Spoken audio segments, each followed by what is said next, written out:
Lena, 32 years old, and I've just gone through a divorce. My ex and I were together for 10 years, and while we had many good times, the way it all ended, well, it was anything but smooth. At the start of our marriage, we had a pretty simple setup. He made more money than I did, and I stayed home, managing the house and taking care of the small expenses. We bought a flat with a mortgage, a couple of cars, and everything seemed fine. We were one of those couples who looked like they had it all figured out. But then things started changing. He began working late more often, staying on calls at odd hours, and going on business trips without much explanation. I didn't think much of it at first, but over time I noticed things just didn't feel right. One day, I found an email from one of his colleagues, a woman. At first I thought it was nothing, but the tone of their emails, the little inside jokes, I couldn't ignore it. I asked him straight up about it. He brushed it off, saying I was being paranoid, that I was just tired and that nothing was going on. But I couldn't shake the feeling. And then one night, I came home early from a weekend visit to my parents and found him on the couch with her. She was in our house, on our couch. That was the moment everything shattered. The shock was almost unbearable. He tried to explain it, saying it was a mistake, that he didn't want to hurt me, but it was clear he was in love with her. I never expected it, but I knew then that this was the end. And so the divorce process began. At first, we agreed on a simple split. I'd take the flat, he'd get his car, and we'd move on. But when we got to the financials and started talking about assets, that's when the real drama began. Out of nowhere, he dropped a bombshell. He claimed that because he'd contributed more to the mortgage, he was entitled to more than just half the property. It wasn't just the flat. He started questioning everything.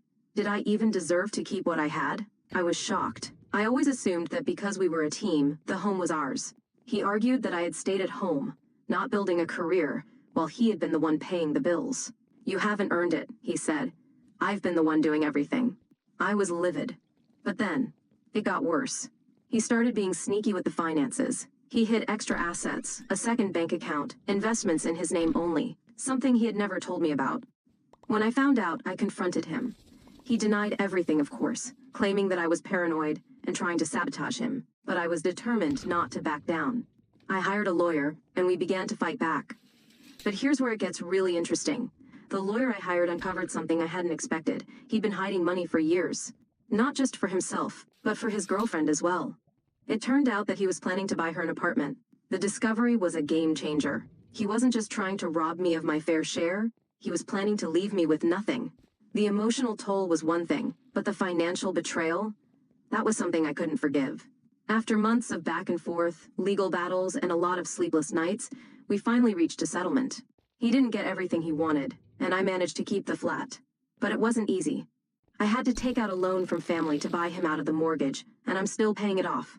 Now that it's all over, I'm left with mixed emotions. I learned a painful lesson. Never put all your trust in someone, especially when money's involved. And never forget to take care of yourself, even when you think everything's fine. Oh, and as for him and his girlfriend, they're living together now, but I can't help but wonder how long that will last. Karma has a way of working itself out.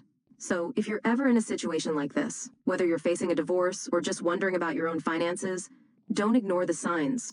Get a lawyer, look at your bank accounts, and most importantly, take care of yourself. Stay strong, everyone.